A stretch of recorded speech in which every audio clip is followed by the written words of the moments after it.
ہم وہی کہیں گے جو ہمارا دین ہم کو بتاتا ہے، عمل کرو تو تمہارا بھلا ہے۔ الحمدللہ رب العالمین والصلاة والسلام على من كان نبيا وآدم بين الماء والطين وعلى آله وأصحابه وأزواجه وأهل بيته أجمعين أما بعد فأعوذ بالله من الشيطان الرجيم بسم الله الرحمن الرحيم والضحى والليل إذا سجى ما ودعك ربك وما قلى صدق الله مولانا العظيم وصدق رسوله النبي الأمين المتين الكريم ونحن على ذلك لمن الشاهدين والشاكرين والحمد لله رب العالمين۔ آئیے حصول برکت کے لیے انتہائی عقیدت و محبت کے ساتھ آقائے نامدار، مدینے کے تاجدار، شہنشاہ ذی وقار، نبی محترم، رحمت دو عالم، نور مجسم، ارواحنا فدا، محمد رسول اللہ صلی اللہ تعالیٰ علیہ وسلم کی پرنور بارگاہ میں انتہائی عقیدت و محبت کے ساتھ نذرانہ درود و سلام پیش کرنے کی سعادتیں حاصل کر لیں۔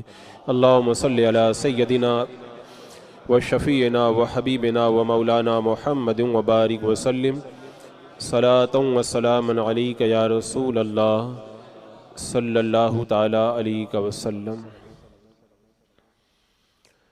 کافی دیر سے محفل پر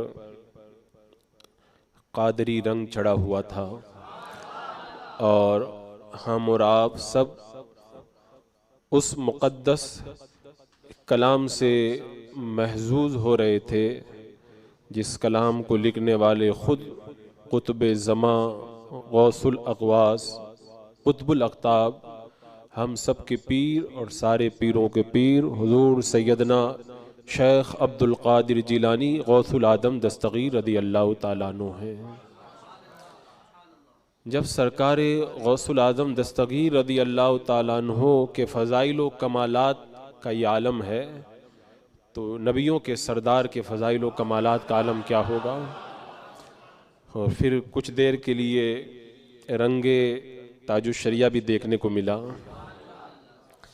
دل تو چاہتا تھا کہ اسی طرح سے جو ہے وہ محفل سجی رہے اور ہم اور آپ محظوظ ہوتے رہیں، لیکن کچھ رسم بھی ہوا کرتی ہے، اس کو بھی نبھانا ضروری ہے۔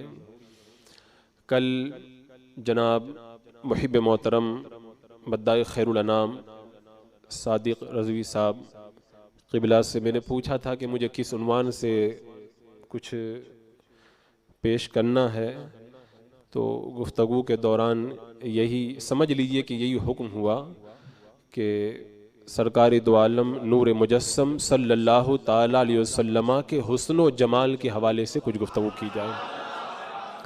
تو میں یہ کوشش کروں گا کہ آج رخ زیبا کی کچھ تجلیوں کو آپ کے سامنے رکھنے کی کوشش کروں، اور میں ابتدا کے اندر یہ بات آپ کے گوش گزار کر دوں کہ امام قسطلانی رحمت اللہ تعالیٰ علیہ نے ارشاد فرمایا، بندے کا ایمان اس وقت تک کامل نہیں ہو سکتا جب تک کہ کوئی بندہ مومن یہ عقیدہ نہ رکھے کہ میرے آقا حضور اکرم سید عالم صلی اللہ تعالیٰ علیہ وسلم جیسا حسین و جمیل کائنات میں نہ کوئی پیدا ہوا ہے نہ کوئی پیدا ہو سکتا ہے۔ فرماتے ہیں جب تک بندے کا یہ عقیدہ نہ ہو جائے اس وقت تک ایمان کامل ہو ہی نہیں سکتا ہے۔ اور الحمدللہ ہم اہل سنت و جماعت کا یہ عقیدہ ہے کہ اللہ کے رسول صلی اللہ تعالیٰ علیہ وسلم جیسا حسین و جمیل نہ کوئی پیدا ہوا ہے نہ قیامت تک پیدا ہو سکتا ہے، اور جب یہ عقیدہ رکھیں گے تبھی ایمان کامل ہوگا۔ اور حضرت شیخ عبدالحق محدث دہلوی محقق علی الاطلاق، جن کو اعلیٰ حضرت سرکار خود محقق علی الاطلاق فرمایا کرتے تھے، آپ نے ارشاد فرمایا کہ اللہ کے رسول صلی اللہ تعالیٰ علیہ وسلم کا حسن و جمال کائنات کے اندر ظاہر ہی نہیں ہوا، اگر وہ ظاہر ہو جاتا تو لوگوں کے اندر دیکھنے کی تاب بھی نہیں باقی رہ جاتے۔ وہ تو اللہ تبارک و تعالیٰ نے غیرت محبت کی وجہ سے اپنے محبوب کے حسن و جمال کو پردوں کے اندر چھپا کر کے رکھا ہے۔ وہ اگر جلوہ دکھائیں تو کون تماشائی ہیں؟ اللہ کے رسول علیہ السلام کے حسن و جمال کو تو حسان، جو میرے آقا حضور اکرم صلی اللہ تعالی علیہ وسلم کے حسن و جمال کو بیان کرنے والے، حسان میرے آقا علیہ السلام کے حسن و جمال کو بیان کرنے والے مقدس صحابی رسول رضی اللہ تعالیٰ عنہ نے یہ کہہ کر کے قلم توڑ دیا، وَأَحْسَنُ مِنْكَ لَمْ تَرَ قَطُّ عَيْنِي وَأَجْمَلُ مِنْكَ لَمْ تَلِدِ النِّسَاء۔ یا رسول اللہ میری نگاہوں نے آپ جیسا حسین و جمیل دیکھا ہی نہیں، اور یا رسول اللہ میں دیکھتا کیسے، کسی عورت نے ایسا بچہ جنا بھی تو نہیں ہے۔ خلقت مبرأ من کل عیب کأنک خلقت کما تشاء۔ یا رسول اللہ آپ ہر عیب سے پاک اور صاف پیدا کیے گئے، ایسا ہے جیسا آپ چاہتے تھے اللہ نے ویسا ہی آپ کو پیدا فرما دیا۔ یہ عقیدہ ہے حضرت حسان رضی اللہ تعالیٰ عنہ کا، اور یہی عقیدہ ہے ہم گنہگار اور اعلیٰ حضرت سرکار کے مسلک کے ماننے والوں کا۔ یہ تو بڑے بدبخت ہیں جو اللہ کے رسول علیہ السلام کی ذات کے اندر بھی عیب تلاش کرتے ہیں۔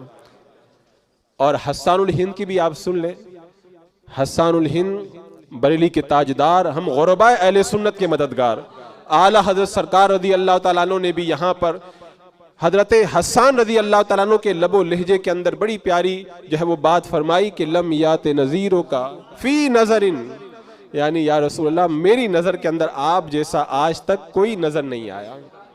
مثلے تو نشد پیدا جانا، یا رسول اللہ آپ جیسا کوئی پیدا بھی تو نہیں ہوا ہے۔ لم یات نظیروں کا فی نظرن، میری نظر کے اندر کوئی آیا ہی نہیں، کیوں؟ اس لیے کہ کوئی آپ جیسا پیدا ہی نہیں ہوا ہے۔ تو اعلیٰ حضرت سرکار کا بھی وہی عقیدہ، ہم گنہگاروں کا بھی وہی عقیدہ، اور امام قرطبی سے لے کر بے شمار علماء کرام کے اقوال کو میں نے پڑھا تو سب نے یہی لکھا کہ بندے کا ایمان اسی وقت کامل ہوتا ہے جب بندہ مومن یہ عقیدہ رکھے کہ اللہ کے رسول علیہ السلام کے جیسا نہ کوئی ہوا ہے نہ کوئی ہو سکتا ہے۔ اللہ تبارک و تعالیٰ نے اپنے حبیب جیسا کوئی پیدا نہ فرمایا، اور میں نے جو ابھی قرآن مقدس کی آیت کریمہ تلاوت کی، وَالضُّحَىٰ چاشت کی قسم، وَاللَّيْلِ اِذَا سَجَا اور رات کی قسم جب وہ پردہ ڈالے، مَا وَدَّعَكَ رَبُّكَ وَمَا قَلَا، محبوب تیرے رب نے تجھے نہ چھوڑا نہ مکروہ جانا۔ یہ آیت کریمہ اس موقع پر نازل ہوئی تھی جب کچھ عرصہ کے لیے اور کچھ مدت کے لیے وحی کا سلسلہ رک گیا، تو کافروں نے میرے آقا صلی اللہ تعالیٰ علیہ وسلم کو معاذ اللہ یہ طعنہ دیا کہ آپ کے رب نے آپ کو چھوڑ دیا ہے اور مکروہ جانا ہے۔ اللہ کے رسول علیہ السلام کے قلب مبارک کو جب اس کا صدمہ ہوا تو اللہ تبارک و تعالیٰ نے یہ سورہ مبارکہ نازل فرمائی اور ارشاد فرمایا، وَالضُّحَىٰ چاشت کی قسم، وَاللَّيْلِ اِذَا سَجَا اور رات کی قسم جب وہ پردہ ڈالے، مَا وَدَّعَكَ رَبُّكَ وَمَا قَلَا محبوب تیرے رب نے تجھے نہ چھوڑا ہے نہ مکروہ جانا ہے۔ یہ تو اس کا سیدھا سا ترجمہ ہو گیا۔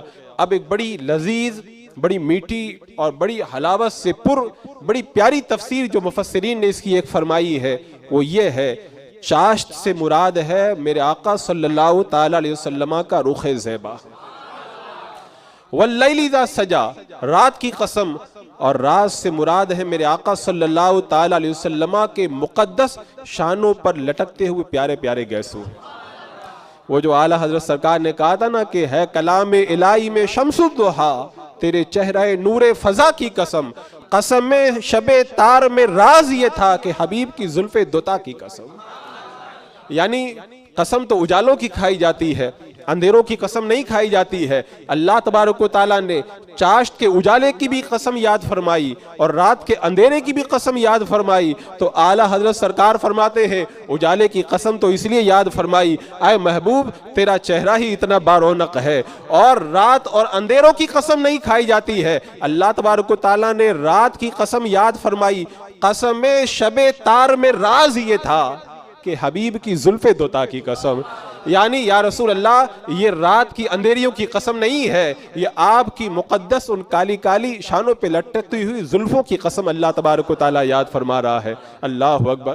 اعلیٰ حضرت سرکار کے انداز بھی بڑے نرالے ہوتے ہیں، اگر ان کلام کی گہرائیوں میں اتر کر کے دیکھا جائے تو ایمان کے اندر بڑی تازگی پیدا ہو جاتی ہے۔ اللہ اکبر۔ اور میرے آقا علیہ السلام کا حسن و جمال حضرت حلیمہ سعدیہ رضی اللہ تعالیٰ عنہ خود بیان کرتی ہے۔ جو لوگ اعتراض کرتے ہیں انہوں نے دیکھا نہیں ہے، جو دیکھا ہے وہ کیا کہتے ہیں ان کی آپ سنیں۔ حضرت حلیمہ سعدیہ رضی اللہ تعالیٰ عنہ کا بیان ہے، جب میں مکہ کے اندر دودھ پلانے کے لیے بچے کو لینے کے لیے آئی اور مجھے کوئی بچہ نہ ملا، اور جب پتا چلا کہ عبد المطلب کے مکان میں ان کا ایک پوتا محمد صلی اللہ تعالیٰ علیہ وسلم کے نام کا، میں ان کو اگر لے لوں تو میرا کام بن جائے گا، جب انہیں یہ خبر ملی تو وہ حضرت آمنہ کے مکان میں پہنچی۔ اب ان کا آگے جو بیان ہے خود ان کی زبانی آپ سنیں۔ حضرت حلیمہ سعدیہ رضی اللہ تعالیٰ عنہ بیان کرتی ہے، جب میں حضرت آمنہ کے مکان کے اندر پہنچی تو میں نے دیکھا کہ ان کا بچہ چادر کے اندر لپٹا ہوا سو رہا تھا۔ میں نے جا کر کے جو ہے وہ چادر چہرے سے جو ہے وہ چادر ہٹائی اور سینے پر ہاتھ رکھا تو بچے نے، پیارے بچے نے، اور ایسا پیارا بچہ تو کائنات میں کوئی پیدا بھی نہیں ہوا، اس پیارے بچے نے اپنی نگاہوں کو کھول دیا اور لبوں پہ مسکراہٹ آئی۔ جب وہ بچہ مسکرانے لگا تو اس کی آنکھوں سے نور نکلنے لگا۔ اللہ اکبر۔ میرے آقا صلی اللہ تعالیٰ علیہ وسلم کے رخ زیبا اور چشمان مبارک کے بارے میں حضرت حلیمہ فرماتی آنکھوں سے نور نکلنے لگا اور بچے کا چہرہ جگمگانے لگا۔ اللہ اکبر۔ یہ میرے آقا صلی اللہ تعالیٰ علیہ وسلم کے حسن و جمال کا عالم ہے کہ حضرت حلیمہ سعدیہ بیان فرماتی میں نے جیسے ہی چادر ہٹائی وہ چہرہ مبارکہ جو ہے جگمگاہٹ کے عالم کے اندر نظر آنے لگا اور چہرے جو ہے وہ چشمان مبارک سے نور کی شعائیں پھوٹنے لگی۔ کہتے ہیں نا کہ یہی بہتر ہے کہ وہ پردے میں روپوش رہے، وہ اگر پردہ ہٹا دے تو کسے ہوش رہے۔ حضرت حلیمہ نے پردہ ہٹایا تو جو ہے وہ چہرہ مبارک جگمگانے لگا۔ اللہ اکبر۔ میرے آقا صلی اللہ تعالیٰ علیہ وسلم کے حسن و جمال کا عالم۔ اللہ اکبر۔ کہتے ہیں علماء کرام نے خود بیان فرمایا جو اللہ کے رسول کے حسن کو بیان کرتا ہے اللہ تعالیٰ اسے بھی محبوب بنا لیتا ہے۔ تو جب بیان کرنے والے کو اللہ محبوب بنائے گا تو سننے والوں کو بھی محبوب بنا لے گا، لیکن شرط یہ ہے کہ ہو سنی صحیح العقیدہ اور جو ہے وہ اس کے اندر ایمان پر استقامت پائی جائے، ورنہ تو جلسہ سیرت کے نام سے وہ لوگ بھی بہت جلسے کرتے ہیں اور بہت جو ہے وہ سیرت کو بیان کرتے ہیں، لیکن ہم کہتے ہیں سیرت تم بعد میں بیان کرنا، پہلے میلاد مناؤ۔ میرے آقا اگر پیدا نہ ہوئے ہوتے، آپ کا میلاد نہ ہوا ہوتا تو سیرت بھی دنیا کے اندر نہ آتی، سیرت بعد میں آئی ہے اور میلاد کا وجود جو ہے وہ پہلے ہوا ہے۔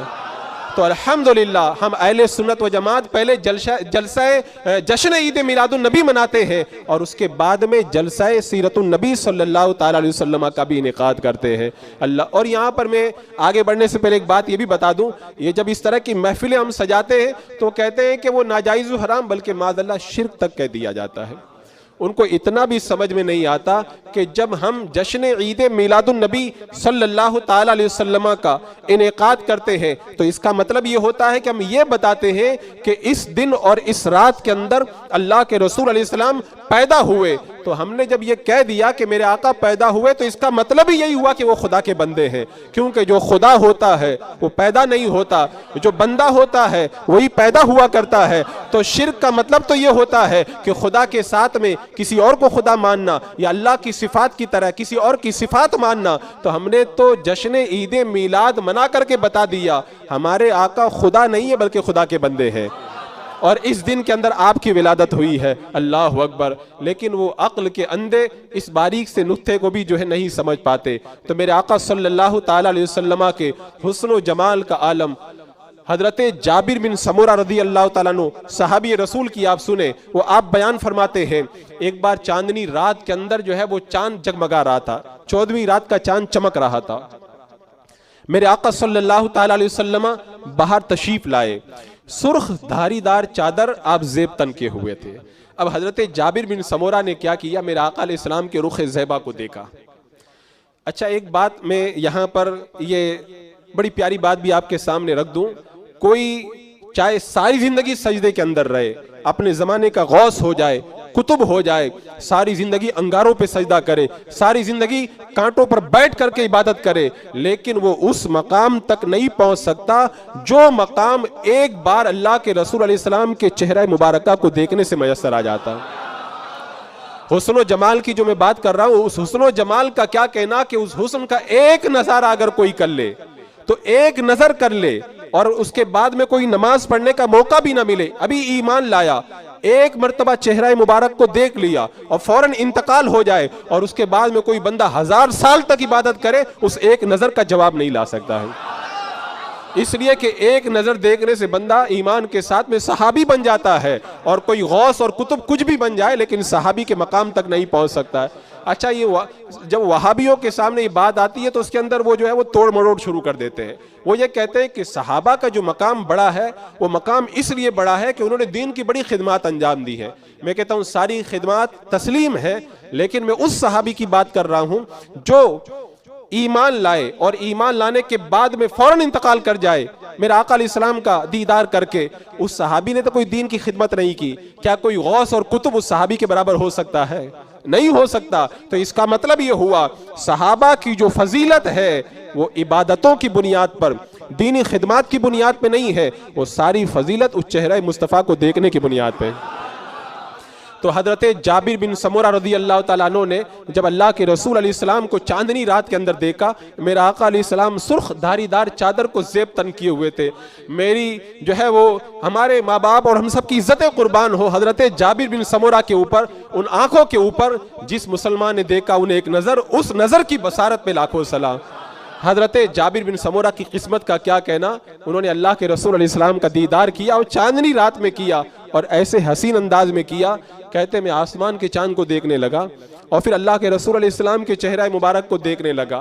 میں ایسے فیصلہ کرنا چاہتا تھا کہ زیادہ حسن کس کے اندر پایا جاتا ہے۔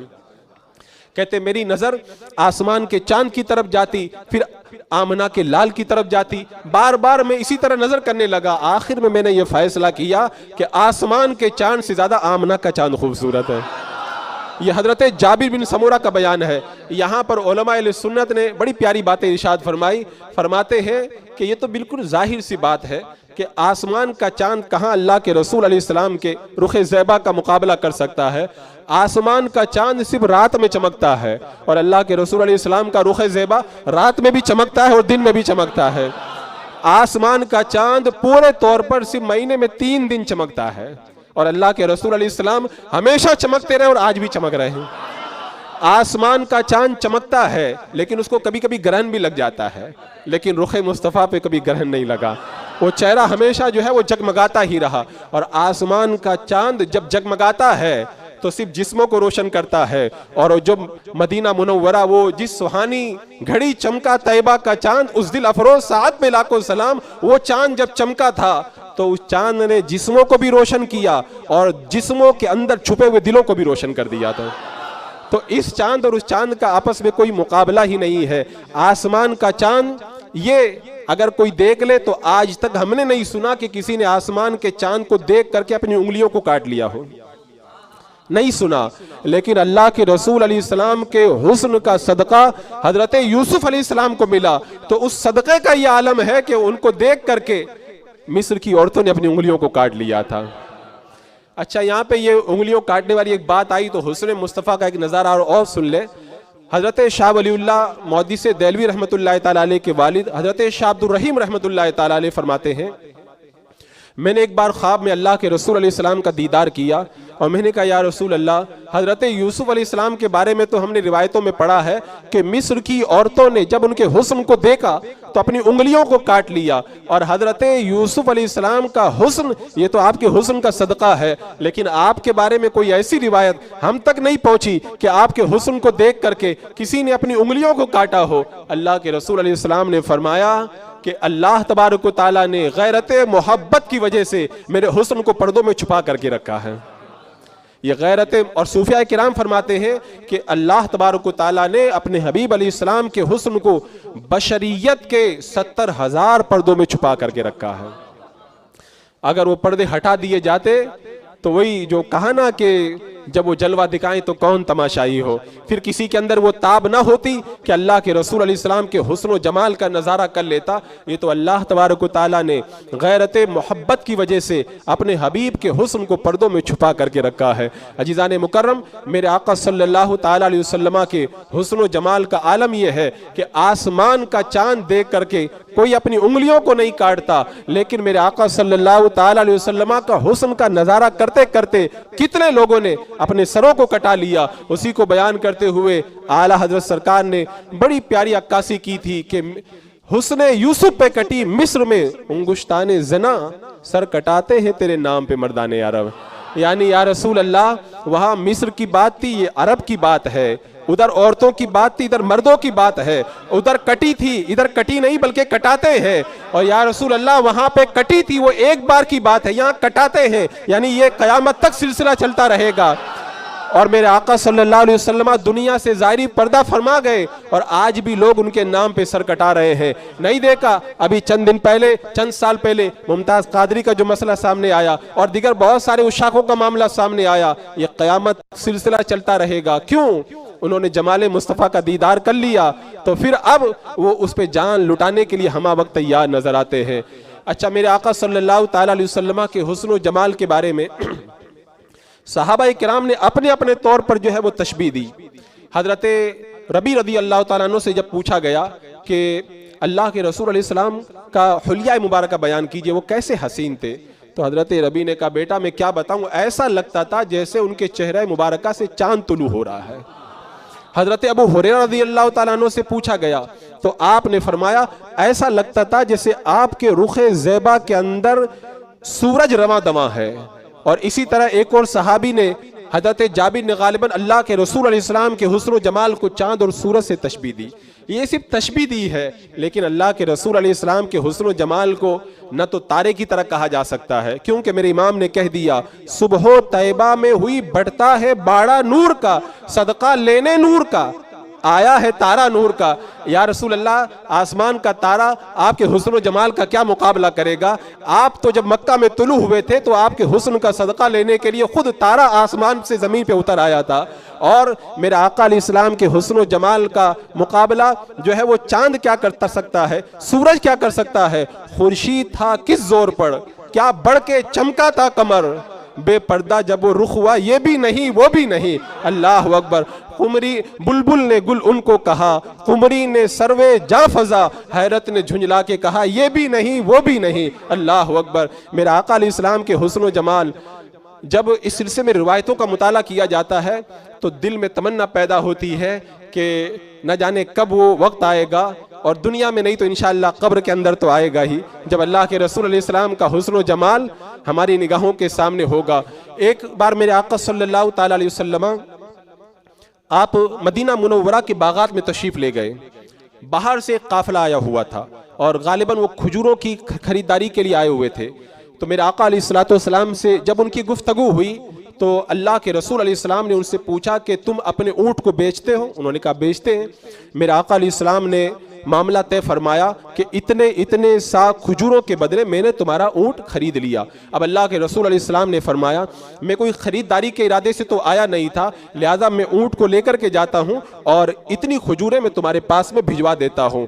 اب ظاہر سی بات ہے کوئی اجنبی آدمی جب آپ کا سامان لے کر کے جائے تو آپ بغیر ضمانت کے نہیں دو گے، لیکن اصل میں ہوا یہ تھا کہ اللہ کے رسول علیہ السلام کو جب انہوں نے دیکھا تو سب کچھ بھول گئے اور اللہ کے رسول علیہ السلام کے چہرہ مبارکہ کو دیکھتے ہی رہ گئے، اور اللہ کے رسول علیہ السلام اونٹ کی رسی پکڑ کر کے وہاں سے روانہ ہو گئے. تو جب تک میرے آقا نگاہوں کے سامنے نظر آتے رہے کسی نے کچھ نہیں کہا. جیسے ہی وہ رخ زیبا نگاہوں سے اوجھل ہوا تو آپس میں چیمی گوئیاں کرنے لگے. ارے وہ اجنبی تھے، ہم نے تو کوئی ان سے ضمانت بھی نہیں مانگی اور اپنا سامان دے دیا، پتہ نہیں واپس وہ آئیں گے کہ نہیں آئیں گے. ابھی باتیں چل ہی رہی تھی. روایت میں آتا ہے ایک عورت اس نے اپنے جو ہے وہ کجاوے کا پردہ ہٹایا اور پردہ ہٹا کر کے کہا کہ وہ جو اونٹ لے کر کے گئے ہیں ان کا چہرہ ایسے جگمگا رہا تھا جیسے آسمان کا تارا جگمگاتا ہے. سنو، وہ اونٹ لے کر کے چلے گئے ہیں، تمہیں اس کی فکر کرنے کی ضرورت نہیں ہے، میں ضمانت دیتی ہوں اگر وہ واپس نہ آئے تو اس کی رقم میں ادا کروں گی. یعنی اس عورت نے بتا دیا اتنا حسین و جمیل چہرہ کبھی جھوٹا نہیں ہو سکتا ہے. اسی لیے حضرت کعب نے کہا تھا کہ اللہ کے رسول علیہ السلام کے معجزات میں سے اگر نبوت پر کوئی معجزہ نہ ہوتا تو آپ کا چہرہ ہی ایک معجزہ تھا. آپ کا چہرہ ہی معجزہ تھا. آپ کا چہرہ دیکھ کر کی اس بات کی شہادت دینی پڑتی کہ آپ اللہ کے رسول ہیں. اللہ اکبر. یہ میرے آقا علیہ السلام کا حسن و جمال. میرے آقا علیہ السلام جب مکہ سے ہجرت کر کے مدینہ منورہ تشریف لے جا رہے تھے, راستے کے اندر ایک واقعہ پیش آیا تھا حضرت ام معبد کا. وہ بڑا تفصیلی واقعہ ہے, اگر میں اس میں چلا جاؤں گا تو پھر عنوان سے دور ہو جاؤں گا. اس میں جو آج کے عنوان سے متعلق بات ہے اسے سنیں. اللہ کے رسول علیہ السلام ام معبد کے گھر پر کچھ دیر قیام کیے تھے. ان کی قسمت, ام معبد کو آج ہم یاد کر رہے. کیوں یاد کر رہے ہیں؟ ویسے تو بہت سارے جنگل میں مکانات پڑے ہوں گے, ہم کسی کو تو یاد نہیں کر رہے. آج ام معبد کا تذکرہ ہو رہا ہے. کیوں؟ اس لیے کہ اللہ کے رسول علیہ السلام ان کے مکان میں تشریف لے گئے تھے. اللہ اکبر. تو میرے آقا علیہ السلام تشریف لے گئے. پھر وہ واقعہ پیش آیا تھا کہ بکری کے تھنوں میں دودھ نہیں تھا, آپ نے وہ نور والے ہاتھوں کو لگایا تھا تو تھنوں میں دودھ بھر آیا تھا. خیر, جب اللہ کے رسول علیہ السلام دودھ کو نوش فرما کر کے وہاں سے روانہ ہو گئے, ان کے شوہر جب واپس آئے مکان کے اندر تو دیکھتے ہی پہچان گئے کہ روزانہ مکان کا معاملہ کچھ الگ رہتا تھا, آج کچھ الگ نور برس رہا ہے. تو بتایا کہ آج ایک نور اور نورانی چہرے والی ذات ہمارے جو ہے وہ گھر میں آئی تھی. اب اس کے بعد میں حضرت ام معبد نے پورا نقشہ بیان کیا.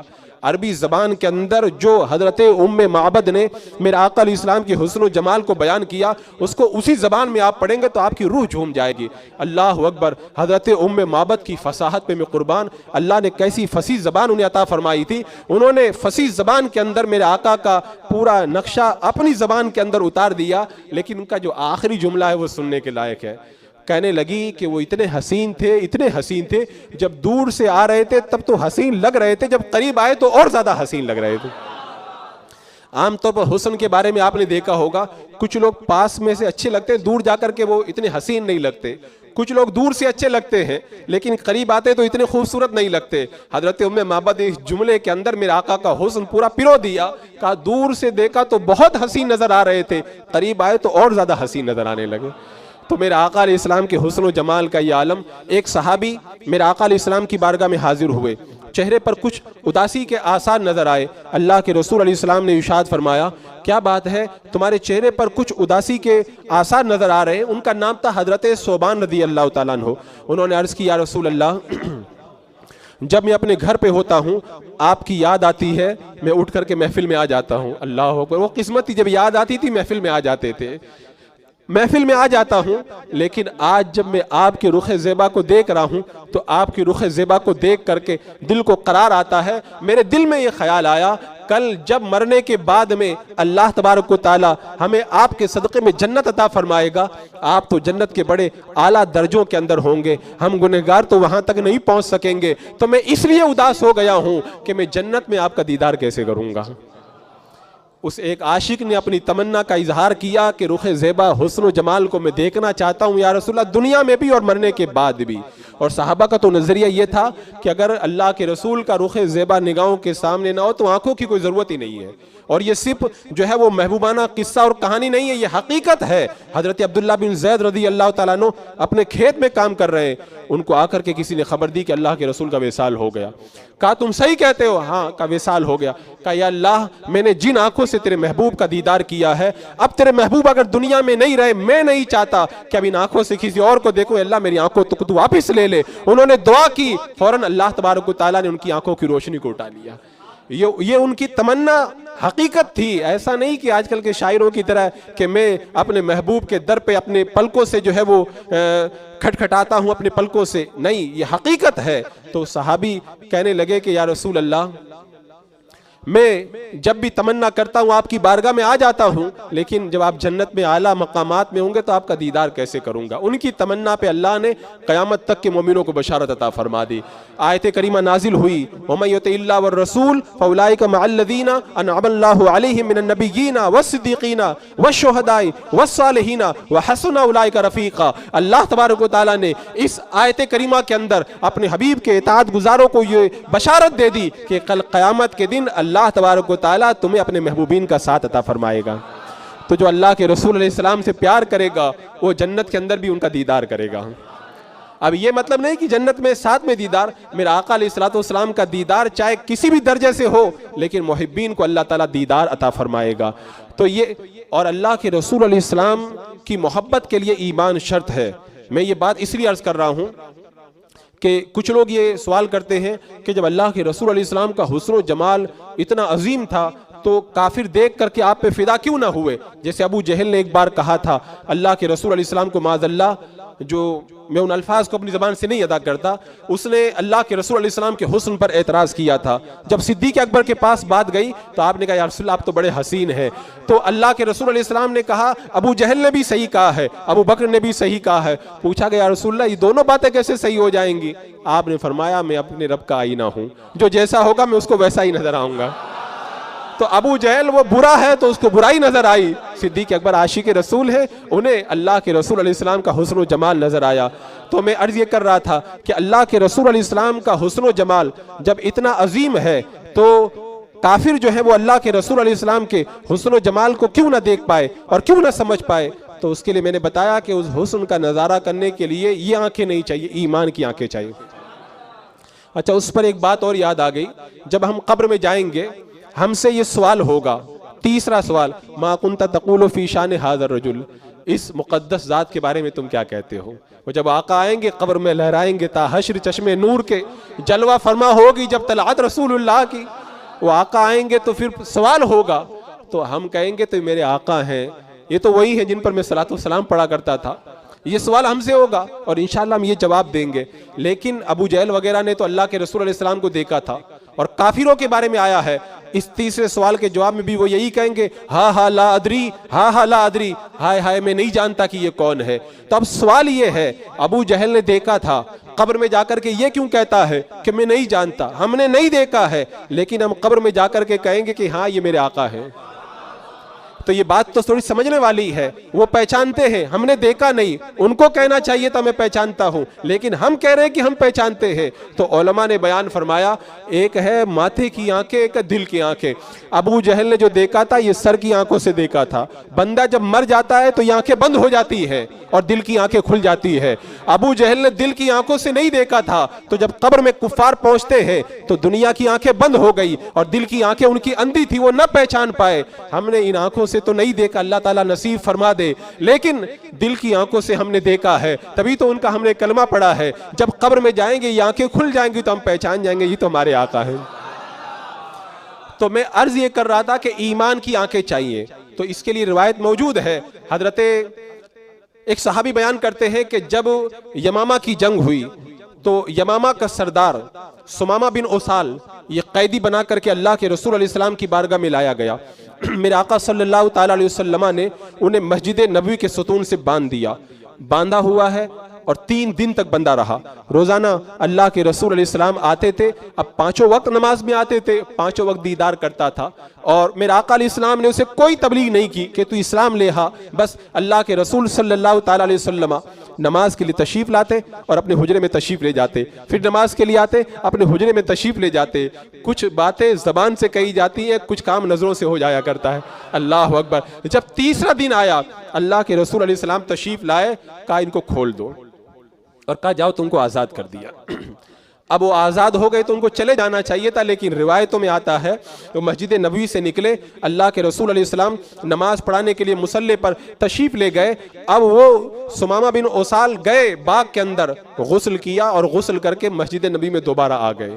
پہلے چھوڑنا چاہتے تھے، اب چھوڑ دیا تو جانے کے لیے تیار نہیں، مسجد میں چلے آئے۔ اللہ کے رسول علیہ السلام نے پوچھا تو کہا یا رسول اللہ میں کلمہ پڑھنا چاہتا ہوں۔ اب کلمہ پڑھنے کے بعد انہوں نے جو الفاظ کہے ہیں اللہ اکبر، یہ ہے عقیدے کی پختگی۔ انہوں نے کہا یا رسول اللہ جب میں مومن نہیں ہوا تھا تو میری نظر کے اندر سارے شہروں میں سب سے برا شہر مدینہ تھا، لیکن جب میں نے اسلام قبول کیا تو اب میری نظر کے اندر سارے شہروں میں سب سے اچھا شہر مدینہ ہے۔ یہ لوگ جو کہتے ہیں نا کہ مدینہ کیوں جاتے ہو، تو وہ اسی لیے کہتے ہیں کہ انہوں نے صحیح معنوں میں کلمہ پڑھا ہی نہیں ہے، اس لیے مدینے سے محبت نہیں ہے۔ ورنہ برادر اعلیٰ حضرت نے تو کہا تھا نا کہ عجب رنگ پر ہے بہار مدینہ، کہ سب جنتیں ہیں نثار مدینہ، رہے ان کے جلوے بسے ان کے جلوے، میرا دل بنے یادگار مدینہ۔ اب اس کے بعد میں انہوں نے کہا یا رسول اللہ صلی اللہ تعالیٰ علیہ وسلم جب میں نے کلمہ نہیں پڑھا تھا تو میری نظر کے اندر سب سے برے آپ تھے کائنات میں، لیکن جب میں نے کلمہ پڑھ لیا تو اب پوری کائنات میں میری نظر کے اندر سب سے اچھے آپ ہی ہیں۔ بتاؤ کتنا ٹائم لگا، بس وہ ایک لمحے کا فرق ہے، ادھر مومن نہیں ہوئے تھے تب کی بات ہے اور ادھر کلمہ پڑھنے کی بات ہے۔ تو اس کا مطلب یہ ہوا کہ بندہ جب مومن بن جاتا ہے تو مومن بننے کے بعد میں اس کی فکر و خیال میں اتنی تیزی کے ساتھ میں تبدیلی آتی ہے، اور میں تو کہتا ہوں وہ ساری تبدیلی بس ایک نگاہ مصطفیٰ کا کمال تھا۔ تو آج جو اس طرح کے اعتراضات کرتے ہیں انہوں نے صحیح معنوں کے اندر اللہ کے رسول علیہ السلام کا کلمہ نہیں پڑھا ہے، اور اعلیٰ حضرت سرکار نے علماء حرمین شریفین کے فتاویٰ کی روشنی کے اندر جو یہ فیصلہ کیا ہے، من شک فی کفرہ وعذابہ فقد کفر، جو ان کے کافر ہونے کے اندر شک بھی کرے وہ بھی کافر ہے، یہ بالکل حقیقت ہے، ان کے دل کے اندر اللہ کے رسول علیہ السلام کا پیار ہے ہی نہیں۔ ورنہ جو اللہ کے رسول علیہ السلام سے سب سے زیادہ نفرت کرتا تھا وہ بندہ جب ایمان لایا ایک لمحے کے اندر اتنی تبدیلی آ گئی کہ یا رسول اللہ اب ساری کائنات میں سب سے اچھے میری نگاہوں میں آپ ہیں۔ اب حسن و جمال کا تذکرہ جب چھڑ جائے تو یہ تو ایک بڑی لمبی چوڑی بحث ہے۔ اللہ کے رسول علیہ السلام جب آپ مرض وصال میں تھے، اپنی حیات طیبہ کے آخری 3 دن آپ مصلی امامت پر نماز کے لیے تشریف نہیں لا رہے، حضرت صدیق اکبر نماز پڑھا رہے ہیں۔ جب 3 دن ہو گئے، تیسرے دن فجر کی نماز صحابہ کرام پڑھ رہے ہیں، حضرت ابوبکر صدیق مصلی امامت پر کھڑے ہیں، اور جانتے ہیں فجر کے اندر اس زمانے میں کوئی اجالے کا اہتمام تو اتنا تھا نہیں، مسجد نبوی کے اندر ہلکا سا اجالا رہا ہوگا، اندھیرا ہے۔ اللہ کے رسول علیہ السلام نے اپنے حجرہ مبارکہ کا پردہ ہٹا دیا۔ جب حجرہ مبارکہ کا پردہ ہٹایا تو وہ رخ زیبا جس کے بارے میں جو اعلیٰ سرکار نے کہا تھا نا کہ رخ دن ہے یا مہر سما، یہ بھی نہیں وہ بھی نہیں، تو شب زلف ہے یا، تو اعلیٰ حضرت سرکار نے جو فرمایا تھا حق ہے، چاند و سورج کی روشنی کیا ہے، کچھ بھی نہیں ہے اس رخ زیبا کے سامنے۔ اللہ کے رسول علیہ السلام نے جب پردہ ہٹایا تو مسجد نبوی جگمگا اٹھی۔ اب صحابہ کرام جب نماز پڑھتے ہوں گے تو کتنے خشوع و خضوع کے ساتھ نماز پڑھتے ہوں گے، ان کے خشوع و خضوع کا کیا کہنا، لیکن مسجد نبوی میں رخ زیبا کی وجہ سے اتنا اجالا ہوا کہ صحابہ کرام مڑ مڑ کر کے اللہ کے رسول کا دیدار کرنے لگے۔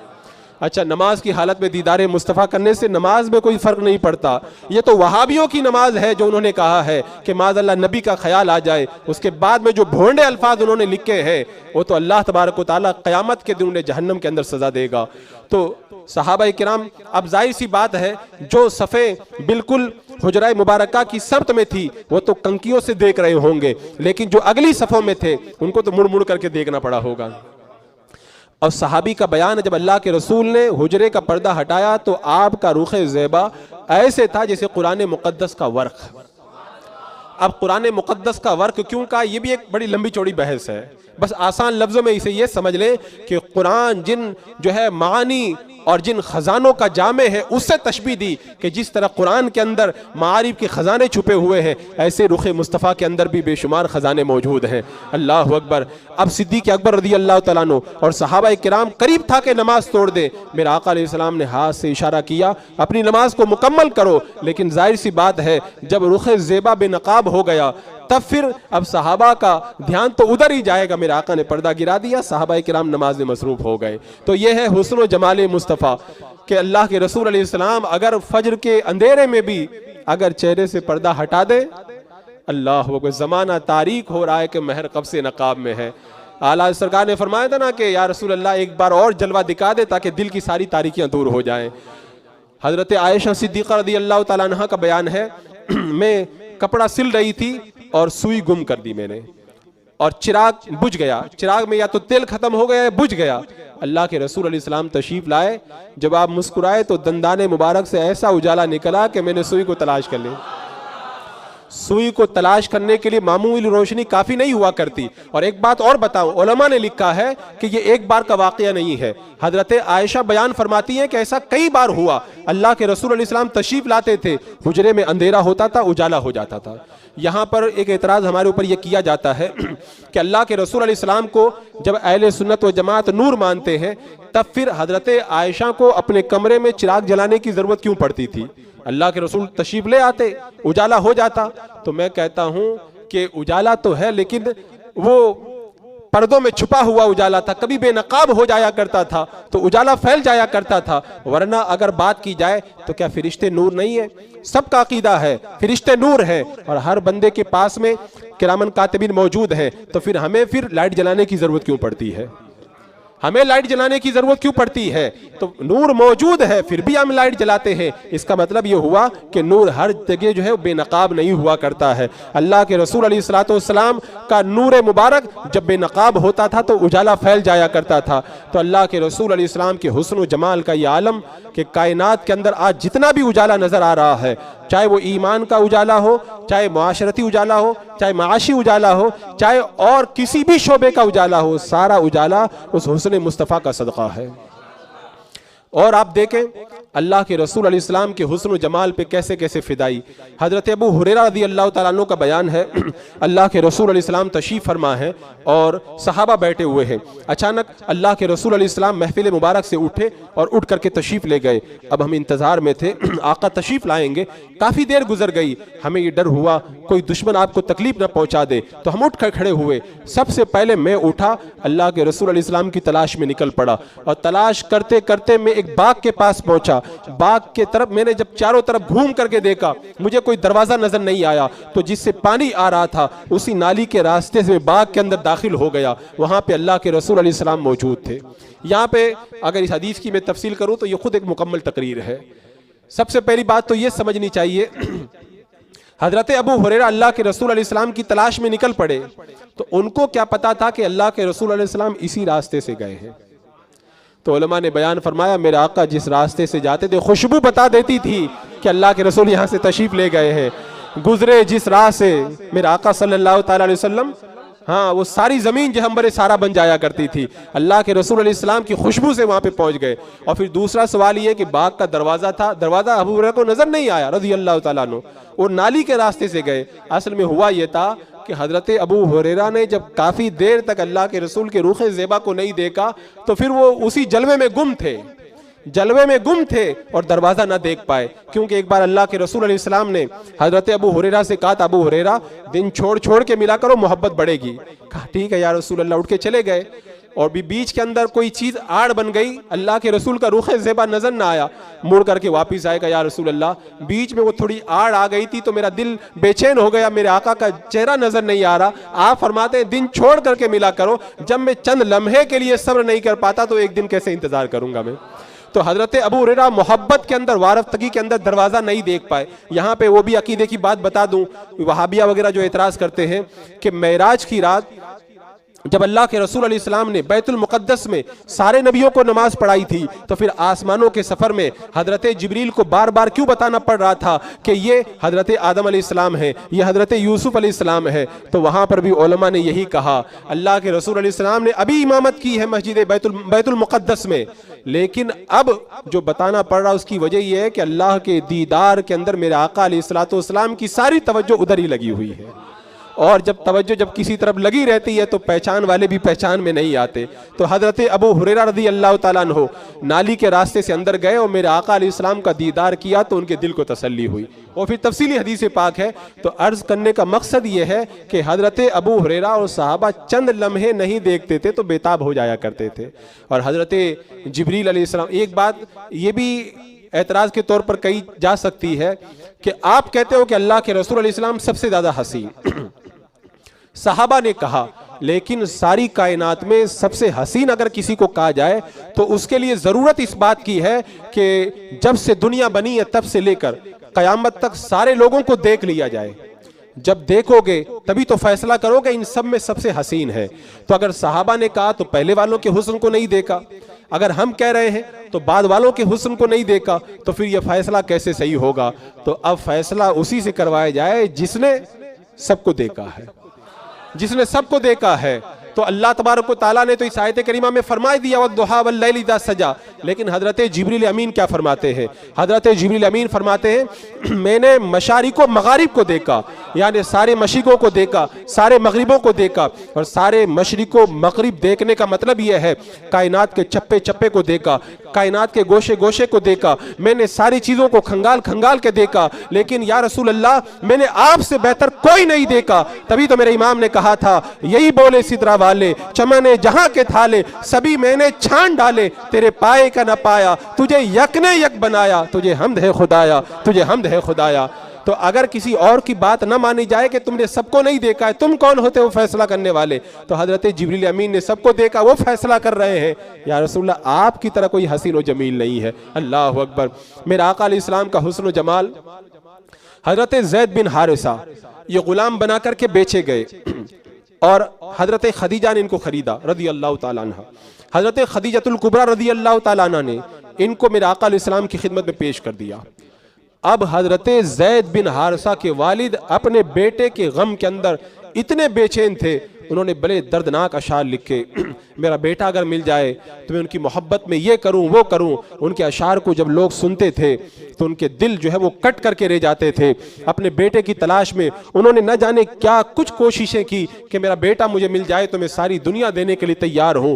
ایک زمانے کے بعد میں حضرت زید بن حارثہ کے والد کو یہ پتا چلا کہ میرا بیٹا مدینے میں نبی کی بارگاہ کے اندر موجود ہے۔ وہ سفر کر کے اللہ کے رسول علیہ السلام کی بارگاہ میں آئے، کہا یا رسول اللہ میرا بیٹا چوری ہو گیا تھا، غلام بنا کے بیچ دیا گیا، میں اپنے بیٹے کے غم کے اندر بالکل نڈال ہو چکا ہوں۔ اور اپنے درد برے اشعار کا انہوں نے ذکر کیا، کہا یا رسول اللہ میرا بیٹا مجھے واپس عطا فرما دے۔ اب دیکھیں باپ کو اتنی محبت ہے تو بیٹے کو اپنے باپ سے کتنی محبت ہوگی، لیکن کہتے ہیں کہ جو رخ مصطفیٰ دیکھ چکا ہو، اللہ اکبر صلی اللہ تعالیٰ علیہ وسلم، میرے آقا علیہ السلام نے فرمایا کہ مجھے پیسوں کی ضرورت نہیں ہے، میں تمہارے بیٹے کو ایسے ہی تمہارے حوالے کرتا ہوں، تم اپنے بیٹے کو لے جا سکتے ہو۔ حضرت زید بن حارثہ کو بلایا گیا، تم یہی رہنا چاہتے ہو یا اپنے باپ کے ساتھ میں جانا چاہتے ہو؟ اتنی محبت والا باپ جو دنیا کی ساری دولت قربان کر کے اپنے بیٹے کو لینے کے لیے تیار ہے، ایک طرف وہ باپ ہے اور دوسری طرف رخ مصطفیٰ ہے۔ جب حضرت زید بن حارثہ نے میرے آقا کا رخ زیبا دیکھ لیا، کہا یا رسول اللہ میرے باپ کی محبتیں اپنی جگہ، میں آپ کا رخ زیبا چھوڑ کے کہیں پر نہیں جاؤں گا، میں رہوں گا تو آپ کے قدموں ہی کے اندر رہوں گا۔ یہ تھا وہ حسن و جمال مصطفیٰ جو ایک بار دیکھ لیتا وہ پھر ایسا فدا ہو جاتا کہ ساری دنیا بھی اگر ایک طرف ہو جائے تو پھر اس در کو چھوڑنا کبھی گوارا نہیں کرتا۔ حضرت سیدنا شیخ مجدد الفسانی رحمت اللہ تعالیٰ علیہ نے اسی لیے کہا تھا کہ عالم امکا میں اللہ کے رسول علیہ السلام جیسا حسین و جمیل پیدا ہونا ممکن ہی نہیں ہے۔ اللہ تبارک و تعالیٰ نے اپنے کارخانہ قدرت کا جو سب سے پیارا اور قیمتی موتی اور نگینہ تھا وہ اپنے حبیب صلی اللہ تعالیٰ علیہ وسلم کو بنایا ہے، اور کائنات کا جتنا حسن ہے وہ سب میرے آقا صلی اللہ تعالیٰ علیہ وسلم کے حسن و جمال کا صدقہ ہے۔ صحابہ کرام نے میرے آقا صلی اللہ تعالیٰ علیہ وسلم کے حسن و جمال کو جب دیکھا تو پھر ان کی نگاہوں کے اندر کوئی چڑھ بھی نہ پایا، کون نظروں میں چڑھے دیکھ کے تلوا تیرا۔ یہ خود ایک الگ بحث ہے کہ اللہ کے رسول علیہ السلام کی جو ہے وہ رخسار مبارک کتنی خوبصورت تھی، آپ کی مبارک آنکھیں کتنی خوبصورت تھی، آپ کے دستہائے مبارک کتنے خوبصورت تھے۔ ان سب ٹاپک پر الگ الگ گفتگو کی ضرورت ہے۔ ابھی میں مجموعی اعتبار سے بتا رہا ہوں کہ اللہ کے رسول علیہ السلام اتنے زیادہ حسین و جمیل تھے، ورنہ علماء کرام نے شمائل نبوی صلی اللہ تعالیٰ علیہ وسلم کے نام سے میرے آقا علیہ السلام کے پورے سرافہ پر الگ الگ جو ہے تفصیلی گفتگو فرمائی، اور اعلیٰ حضرت سرکار نے تو یہاں پر جو ہے اپنی محبت کا اظہار کرتے ہوئے کہا اللہ کی سرتا بقدم شان ہے یہ، انسان ہی انسان وہ انسان ہے یہ، قرآن تو ایمان بتاتا ہے انہیں، ایمان یہ کہتا ہے میری جان ہے یہ۔ کائنات کے اندر ایسا حسین و جمیل کوئی پیدا ہوا ہی نہیں ہے۔ اللہ تبارک و تعالیٰ نے اپنے حبیب علیہ السلام کو جیسا حسن و جمال نصیب فرمایا ہے۔ اور صحابہ کرام کا آپ معاملہ دیکھیں، صحابہ کرام جب اللہ کے رسول علیہ السلام کی بارگاہ کے اندر حاضر ہوتے، ایک صحابی حاضر ہوئے اور حاضر ہونے کے بعد میں اللہ کے رسول علیہ السلام کے رخ زیبا کو دیکھنے لگے۔ میرے آقا نے پوچھا غلام تم کیا دیکھ رہے ہو؟ عرض کیا رسول اللہ آپ کے چہرے کو دیکھ کر کے دل کو ٹھنڈک پہنچا رہا ہوں میں۔ یعنی اللہ کے رسول کی بارگاہ میں خود وہ کہہ رہے ہیں جب اللہ کے رسول علیہ السلام کا وصال ہو گیا، ایک عورت آئی حضرت عائشہ رضی اللہ تعالیٰ عنہ کی بارگاہ میں اور کہا کہ مجھے اللہ کے رسول کا دیدار تو اب نصیب نہ ہوا، مجھے ان کے روزے کی زیارت کرا دو۔ حضرت عائشہ رضی اللہ تعالیٰ عنہ نے جب حجرہ مبارک کا دروازہ کھولا، بتاؤ رخ زیبا تو بہت بڑی بات ہے، جب اللہ کے رسول علیہ السلام کی مقدس روزے کو جب اس عورت نے دیکھا، روزے کو دیکھ کے جان قربان کر دی اور وہیں پہ انتقال کر گئی وہ۔ اگر حسن کو کوئی دیکھ لے تو پھر کیا عالم ہوگا. وہ اللہ کے رسول علیہ السلام کے روزے کو جب دیکھی تو رو پڑی اور رو کر کے اس نے اپنی جان کو وہیں پہ قربان کر دیا. اسی طرح کئی صحابہ کرام کے بارے میں مختلف روایتوں کے اندر موجود ہے. حضرت صدیق اکبر سے جب پوچھا گیا آپ کو سب سے زیادہ پسندیدہ چیز کیا ہے تو آپ نے فرمایا مجھے دنیا کی 3 چیزیں پسند ہے. پہلی پسند النظر الی وجہ رسول اللہ صلی اللہ علیہ وسلم، اللہ کے رسول علیہ السلام کا دیدار کرنا مجھے سب سے زیادہ پسند ہے. یہ دیدار ہی تو ہے کہ نماز اللہ نے فرض فرمائی ہے، لیکن جب اللہ کے رسول صلی اللہ تعالیٰ علیہ وسلم اپنا سر مبارک حضرت علی کی گود میں رکھ کر کے سو گئے، نماز قضا ہو رہی ہے لیکن حضرت علی کیا کہہ رہے ہیں، نماز قضا ہو رہی ہے ہو جائے لیکن دیدار قضا نہیں ہونا چاہیے. دیدار کر رہے ہیں اور نماز قضا کر دی. انہیں پتا تھا کہ یہ اتنا پاور رکھتے ہیں تو چاہیں تو سورج کو بھی واپس پلٹا سکتے ہیں. تو کہا میری پہلی تمنا یہ ہے النظر الی وجہ رسول اللہ صلی اللہ تعالیٰ علیہ وسلم، اللہ کے رسول علیہ السلام کا دیدار کرنا. اور یہاں پر یہ امام جلال الدین سیوطی رحمۃ اللہ تعالیٰ علیہ نے بڑی پیاری بات کہی کہ جو بندہ مومن ایک نظر بیداری کے عالم میں اللہ کے رسول علیہ السلام کا ایک لمحے کے لیے دیدار کر لے اسی ولی نہیں بنتا ہے، ولایت کے 2999 مرتبے طے کر جاتا ہے. لیکن شیخ عبدالعزیز دباغ رحمۃ اللہ تعالیٰ علیہ کی کتاب الابریز شریف کے اندر دیکھو انہوں نے تو قلم توڑ دیا اس مقام پر. آپ سے جب پوچھا گیا کہ امام سیوطی تو یہ کہتے ہیں اللہ کے رسول علیہ السلام کو ایک نظر دیکھ لو تو ولایت کے 2999 مرتبے طے کر جاتے ہیں. انہوں نے فرمایا جس نے بھی یہ کہا ہے انہوں نے اپنی طاقت کے اعتبار سے کہا ہے. اگر کوئی بندہ اور طاقت رکھتا ہے اور ایک نظر دیکھ لے تو اور بھی زیادہ مرتبہ طے کر سکتا ہے. تو صدیق اکبر میں کتنی طاقت تھی، ان کے اللہ کے رسول علیہ السلام نے ان کو کتنا نوازا تھا. اللہ اکبر. تو کہتے میری پہلی تمنا یہی ہے. اور بعد والی 2 تمنا بھی بڑی پیاری تمنا ہے. کہتے میری دوسری تمنا یہ ہے اپنی بیٹی کا نکاح اللہ کے رسول علیہ السلام کے ساتھ میں، اور تیسری تمنا اپنا مال اللہ کے رسول کے قدموں میں قربان کر دیں. اور صرف یہ تمنا نہیں ہے، یہ حقیقت ہے. اپنا سب کچھ تو قربان کر کے اللہ کے رسول کی بارگاہ میں لے آئے تھے. یہاں تک کہ یہ بھی نہیں گوارا کیا کہ جب میں یہ کہہ رہا ہوں کہ سرکار علیہ السلام پہ سب قربان اور سب قربان بھی کروں اور اس کے بعد میں اپنے بدن پہ کپڑے بھی باقی رہے تو کپڑے بھی اتار کر کے لے آئے تھے. اب ستر چھپانا چونکہ فرض ہے تو ایک چادر اپنے جسم پہ انہوں نے اوڑھ لی، لیکن چادر کی ضرورت تھی، بٹن کی ضرورت تو نہیں تھی، تو بٹن نہ لگائے ببول کے کانٹے لگا لیے. سب کچھ اللہ کے رسول کے قدموں میں قربان کر دیا. اور صرف قربان ہی نہیں کیا، عقیدہ بھی دے دیا. اللہ کے رسول علیہ السلام نے فرمایا ابو بکر گھر پہ کیا چھوڑ کے آئے ہو؟ کہا یا رسول اللہ گھر پہ اللہ اس کا رسول چھوڑ کے آئے. اور یہاں پہ عقیدے کی بات اگر دیکھی جائے اللہ کے رسول تو یہاں پہ موجود ہے، گھر پہ کہاں ہے؟ صدیق اکبر نے بتا دی اللہ کے رسول علیہ السلام یہاں بھی ہیں، وہ گھر پہ بھی ہیں. میرے آقا صلی اللہ تعالیٰ علیہ وسلم کے جلوے ہر جگہ موجود ہیں. مجھے لگتا ہے کہ وقت سمٹ گیا ہے اور یہ حسن و جمال مصطفیٰ کا عنوان بڑا جو ہے وہ لذیذ عنوان ہے. اس کو بولنے میں بھی مزہ آتا ہے، سننے میں بھی مزہ آتا ہے، اور جب دیدار کریں گے تب کتنا مزہ آئے گا. اللہ اکبر. اللہ تبارک و تعالیٰ اپنے حبیب علیہ السلام کے حسن و جمال کا صدقہ ہم سب کو نصیب فرمائے. اے اللہ دنیا ہی کے اندر وہ دیدار ہمیں نصیب فرما، اور اگر ہماری گنہگار آنکھیں اگر اس لائق نہیں ہے تو میرے آقا علیہ السلام کی آواز سننا نصیب فرما دے. اے اللہ اگر وہ بھی ہماری قسمت میں اگر دنیا میں نہیں ہے تو قبر میں وہ جلوہ ضرور ہمیں نصیب فرمانا. آمین ثم آمین. استغفر اللہ ربی من کل ذنب واتوب الیہ. السلام علیکم ورحمۃ اللہ.